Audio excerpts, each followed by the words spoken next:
नमस्कार दोस्तों, स्वागत है आपका स्टडी फॉर सिविल सर्विसेज में। वीडियो को पूरा देखिए। कोई भी आपका फीडबैक है, कोई सजेशन है, तुरंत वीडियो में कमेंट करके जरूर बताइए। अच्छा लगे तो वीडियो लाइक जरूर कर लीजिए और ऐसे वीडियो लगातार फ्री में पाने के लिए चैनल को तुरंत सब्सक्राइब कर लीजिए और बेल आइकन को जरूर टैप कर लीजिए ताकि आगे भी सारे वीडियो आपको मिलते रहे। यूट्यूब में फॉलो करते हैं तो प्लीज ये वाला फ्री टेलीग्राम चैनल जरूर ज्वाइन कर लीजिएगा। सारे नोटिफिकेशन, सारे अपडेट यहीं पे आते हैं, ध्यान रखिएगा। स्टडी फॉर सिविल सर्विसेज का कोई भी पेड ग्रुप अगर आपको ज्वाइन करना है तो सिर्फ 8564809690608975238055 यही नंबर है हमारे, सिर्फ जहां पे कॉल या व्हाट्सएप कर सकते हैं। इंस्टाग्राम पे हमारा पेज जरूर फॉलो कर लीजिएगा, study for civil dot services है। ट्विटर पे हमको जरूर फॉलो कर लीजिएगा, @study for civils है। सारे क्वेश्चन अटेम्प्ट करिए और स्कोर अपना तुरंत कमेंट करके बताइए। नमस्कार दोस्तों, आप सभी का स्वागत है स्टडी फॉर एग्जाम्स में। दोस्तों, यह यूपीपीएससी एपीएस के लिए सामान्य अध्ययन सीरीज का यह छठा वीडियो है। इससे पहले 5 वीडियो आ चुकी है और उसका जो लिंक है इसी वीडियो कमेंट बॉक्स में पिन कर दिया गया है। जो लोग पहले वीडियो ना देखे हैं वो लोग पहले वीडियो देख सकते हैं। वीडियो शुरू करने से पहले बताना चाहता हूँ, यूपीपीएससी एपीएस, आरओ बीओ सहित हमारे कई पेड ग्रुप चल रहे हैं। अगर आप इन पेड ग्रुप जुड़ना चाहते हैं तो ये हमारे दिए गए नंबर है, इस पर कॉल या व्हाट्सएप करके जो है जानकारी प्राप्त कर सकते हैं। तो आइए देखते हैं हम लोग आज का पहला प्रश्न। एमएस पावर पॉइंट 2010 में अधिकतम जूम कितना प्रतिशत होता है? 100%, 200% या 400% या 1000%? तो ये एमएस पावर पॉइंट 2010 में जो अधिकतम जूम हो तो आपका 400% तक होता है। इसका जो ऑप्शन सी है वो आपका सही है। हाल ही में किस देश के क्रिकेटर दीपेंद्र सिंह ऐरी ने T20 में 9 गेंदों पर अर्धशतक लगाया है और उन्होंने युवराज सिंह का रिकॉर्ड तोड़ दिया है? आपको बताना है यह किस देश के खिलाड़ी हैं। बांग्लादेश, नेपाल, मंगोलिया या भूटान? तो ये जो खिलाड़ी हैं यह नेपाल खिलाड़ी हैं, दीपेंद्र सिंह ऐरी। इन्होंने मंगोलिया खिलाफ 9 बॉल पर 50 रन बनाकर युवराज सिंह का रिकॉर्ड तोड़ दिया है और सबसे कम गेंदों पर जो है अर्धशतक लगाने वाले पहले बल्लेबाज हो गए हैं T20 में। तो इसका जो ऑप्शन बी है वो आपका सही है। अटेस्ट का हिंदी में अर्थ आपको बताना है। परिशिष्ट, उपकरण, आवृत्ति या अनुप्रमाणित करना। जैसा कि आप लोग जानते हैं कि अटेस्टेड होता है कोई भी सर्टिफिकेट या कोई प्रमाण पत्र होता है, अटेस्टेड मतलब होता है अनुप्रमाणित करना। जो किसी अधिकारी या स्कूल में जो अटेस्टेड किया जाता है वही आपका अनुप्रमाणित होता है। इसका जो ऑप्शन डी है वो आपका सही है। मोबाइल संचार की 4G तकनीक में जी अक्षर निम्नलिखित में से किस शब्द हेतु जो है प्रयुक्त किया जाता है? जी का फुल फॉर्म क्या होगा, अर्थात आपको यही बताना है। ग्रेड, ग्रुप, ग्लोबल या जनरेशन? 4G में जो जी होता है वो आपका जनरेशन से मतलब होता है। इसका जो फुल फॉर्म तो आपका जी होता है। और वर्तमान में हम लोग जानते हैं इंडिया में जो है 5G लॉन्च हो चुका है, अर्थात 5th जनरेशन हो जाएगा। इसका जो ऑप्शन डी है वो आपका सही है। यूपीआई का पूर्ण रूप आपको बताना है। ऑप्शन आप लोगों के सामने है, आप लोग पढ़ लीजिए ऑप्शन। यूपीआई का जो पूर्ण रूप होता है वह यूनिफाइड पेमेंट इंटरफेस होता है। इसका जो ऑप्शन सी है वो आपका सही है। और भारत में जो यूपीआई जो लॉन्च किया गया था वो 2016 में लॉन्च किया गया था यूपीआई को। यूजर द्वारा डॉक्यूमेंट को जो नाम दिया जाता है उसे क्या कहा जाता है? सर्वर, डाटा, फाइल नेम या रिकॉर्ड? जब किसी डॉक्यूमेंट के यूजर द्वारा नाम दिया जाता है तो उसका जो नाम होता है आपका फाइल नेम हो उसे कहा जाता है। इसका जो ऑप्शन सी है वो आपका सही है। यूजर द्वारा डॉक्यूमेंट को दिया गया नाम फाइल नेम कहलाता है। यहाँ पर 4 डिवाइस आपको बताना है, कौन पेरिफेरल डिवाइस नहीं है? प्रिंटर, CPU, कीबोर्ड या माउस? कंप्यूटर में जो भी इनपुट आउटपुट डिवाइस लगाए जाते हैं कंप्यूटर के अतिरिक्त, उन सभी को हम लोग पेरिफेरल डिवाइस कहते हैं। इनमें आपका प्रिंटर आता है, कीबोर्ड आता है, माउस आता है। CPU तो कंप्यूटर के अंदर ही होता है, तो जो पेरिफेरल डिवाइस नहीं आपका CPU नहीं है। बाकी सभी जो है प्रिंटर है, कीबोर्ड है, माउस है, हार्ड डिस्क है, स्पीकर है, मॉडेम, ये सभी जो है पेरिफेरल डिवाइस के अंतर्गत आते हैं। CPU जो है यह कंप्यूटर का पार्ट ही होता है। RTGS कब शुरू किया गया था? 2006, 2010, 2002 या 2004? RTGS का जो फुल फॉर्म होता है वह रियल टाइम ग्रॉस सेटलमेंट होता है। Real time gross settlement RTGS का फुल फॉर्म होता है और यह जो है पैसे भेजने की प्रक्रिया है और यह भारत में जो है वर्ष 2004 में शुरू किया गया है। इसका जो ऑप्शन डी है वो आपका सही है। यहाँ पर आपको बताना है कौन सही सुमिलित नहीं है? NCR, CBSE, FDI और एम्स? ऑप्शन आप लोग पढ़ लीजिए। CBSE जो फुल फॉर्म होता है वह central board of secondary education होता है। FDI का full form foreign direct investment होता है। एम्स का full form all India institute of medical science होता है। और NCR का जो फुल फॉर्म होता है वह नेशनल कैपिटल रीजन होता है, वो आपका नेशनल कैपिटल रीजन होता है, नेशनल कैपिटल रीजन होता है। तो इसका जो ऑप्शन ए है वो आपका सही है।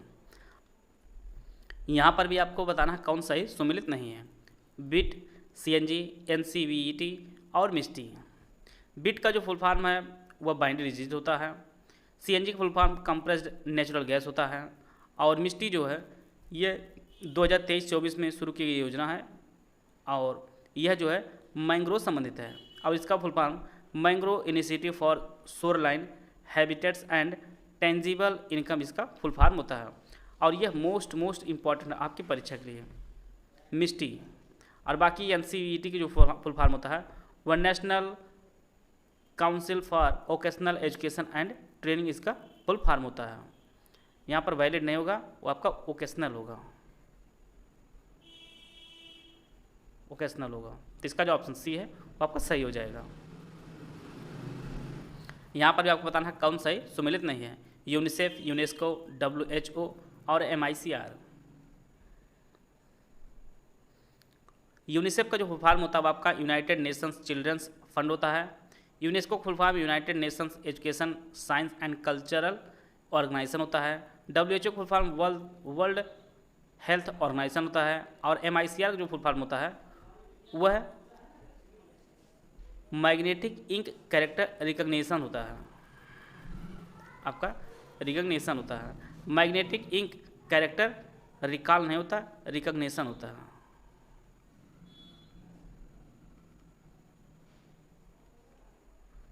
बाकी सभी सुमिलित हैं। इसका जो ऑप्शन डी है वो आपका सही है। यदि कोई पत्र सभी संबद्ध कार्यालयों को प्रेषित किया जाता है तो उसे क्या कहा जाता है? व्यक्तिगत पत्र, कार्यालय आदेश, अधिसूचना या परिपत्र। यदि कोई पत्र सभी संबद्ध कार्यालयों को प्रेषित किया जाता है वह आपका परिपत्र होता है। इसका जो ऑप्शन डी है वो आपका सही है। किस गवर्नर जनरल कार्यकाल के दौरान नेटिव मैरिज एक्ट को पारित किया गया था? कैनिंग, नॉर्थब्रुक, इरविन या मेयो? नेटिव मैरिज एक्ट जो है यह वर्ष 1872 को पारित किया गया था और उस टाइम जो है गवर्नर जनरल वो नॉर्थब्रुक था। इसका जो ऑप्शन बी है वो आपका सही है। संविधान के निर्माण के समय गठित संविधान सभा का प्रतीक चिन्ह क्या था? गुलाब, कमल, हाथी या तिरंगा? संविधान के निर्माण के लिए जो गठित संविधान सभा थी उसका जो प्रतीक चिन्ह बनाया गया था वो आपका हाथी था। इसका जो ऑप्शन सी है वो आपका सही है। हाथी जो प्रतीक चिन्ह था संविधान सभा का। उत्प्रेरक की खोज किसने की थी? लुइस कोसेल, बर्जिलियस या रदरफोर्ड? उत्प्रेरक जो खोज किए थे वो आपका बर्जिलियस थे। इसका जो ऑप्शन सी है वो आपका सही है। ट्रांसफार्मर के क्रोड बनाने के लिए निम्नलिखित पदार्थों में से कौन सा अधिक उपयुक्त होता है? तांबा, स्टील, नरम लोहा या निकेल? ट्रांसफार्मर क्रोड बनाने के लिए जो है जो उपयुक्त होता है वो आपका नरम लोहा होता है। सॉफ्ट आयरन जो है ये सबसे उपयुक्त होता है। हाउस प्राइम मिनिस्टर डिसाइड जो पुस्तक है ये किसने लिखी है?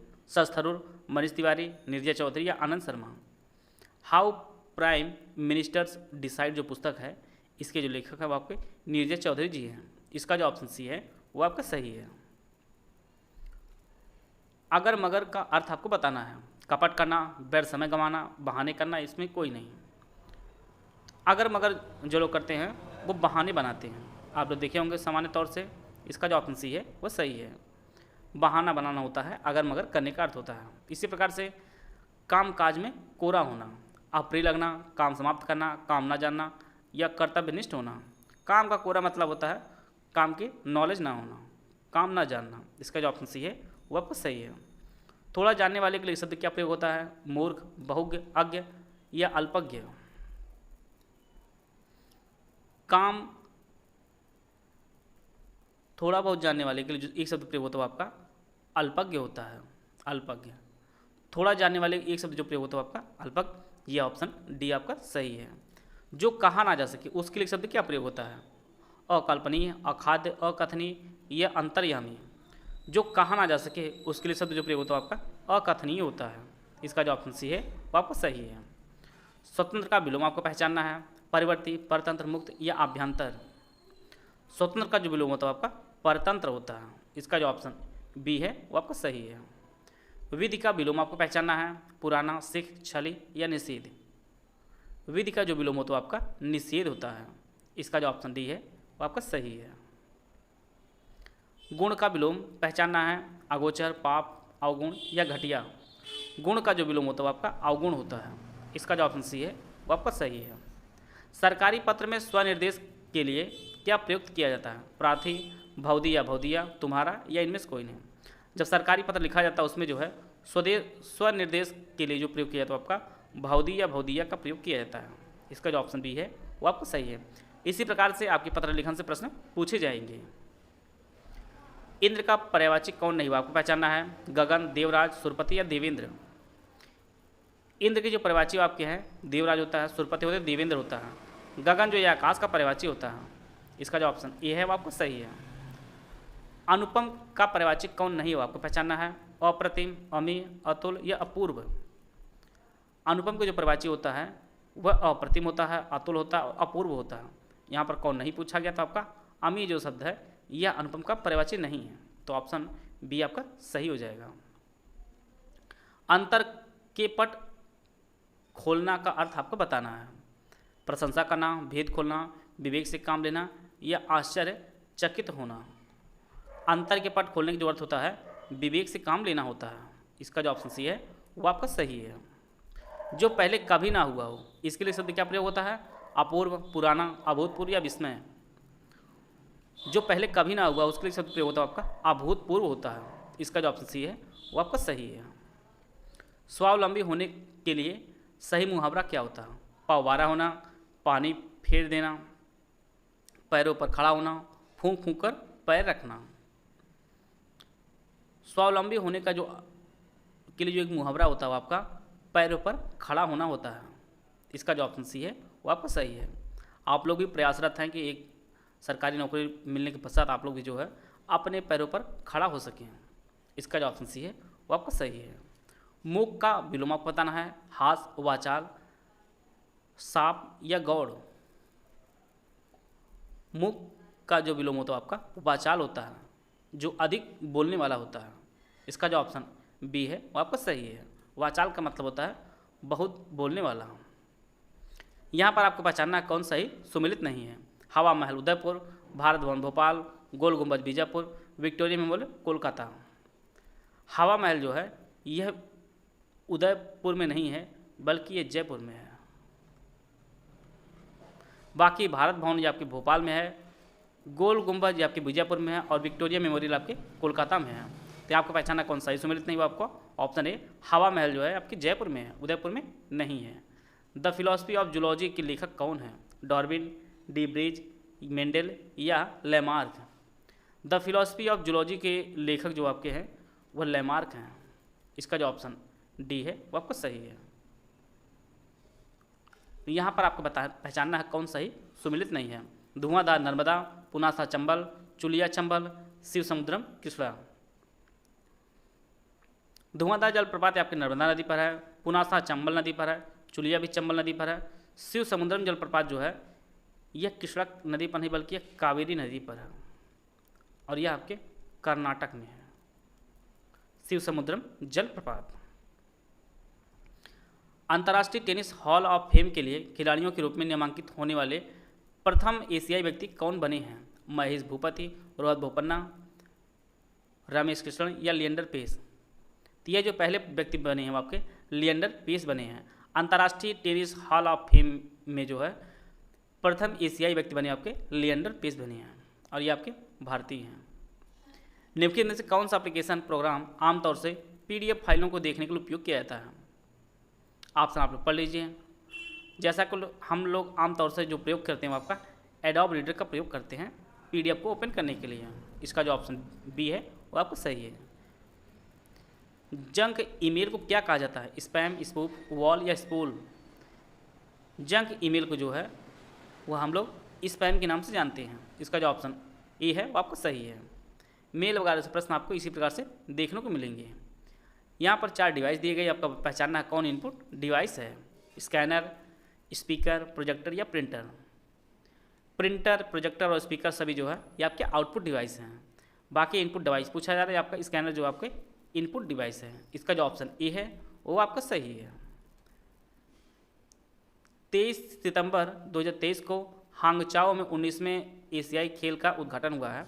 आपको बताना है उस उद्घाटन समारोह में भारतीय दल का नेतृत्व किसने किया था। हरमनप्रीत सिंह, लवलीन बोरगोहेन, उपरोक्त दोनों या साक्षी मलिक। 19वां एशियाई खेल का उद्घाटन हांगचोहो में हुआ है और इसमें जो है भारतीय दल का जो नेतृत्व किए उद्घाटन समारोह का वह हरमनप्रीत कौर सिंह किए हैं और लवलीना बोरगोहेन किए हैं। हरमनप्रीत जो है ये हमारी हॉकी टीम के कप्तान हैं, कैप्टन हैं हॉकी टीम के, और लवलीना बोरगोहेन जो है यह एक भारतीय मुक्केबाज हैं। प्रश्न आपकी परीक्षा में सीधे पूछ देगा कि लवलीना बोरगोहेन का संबंध किस खेल से है, तो ये आपके मुक्केबाज हैं, और हरमनप्रीत सिंह ये आपके हॉकी प्लेयर हैं, और बोरगोहेन जो है ये असम के खिलाड़ी हैं, असम के जो है फेमस मुक्केबाज हैं। तो यह जो उपरोक्त सी दोनों जो है इन्होंने भारतीय दल का नेतृत्व किया है उद्घाटन समारोह का। तो इसका जो ऑप्शन सी है वो आपको सही है। तो इस प्रकार जो है कुछ इंपॉर्टेंट प्रश्न हम लोग इस वीडियो के माध्यम से कवर कर लिए हैं। आशा है आप सभी को बहुत कुछ जानने को मिला होगा। मिलते हैं नेक्स्ट वीडियो में, तब तक के लिए जय हिंद, जय भारत।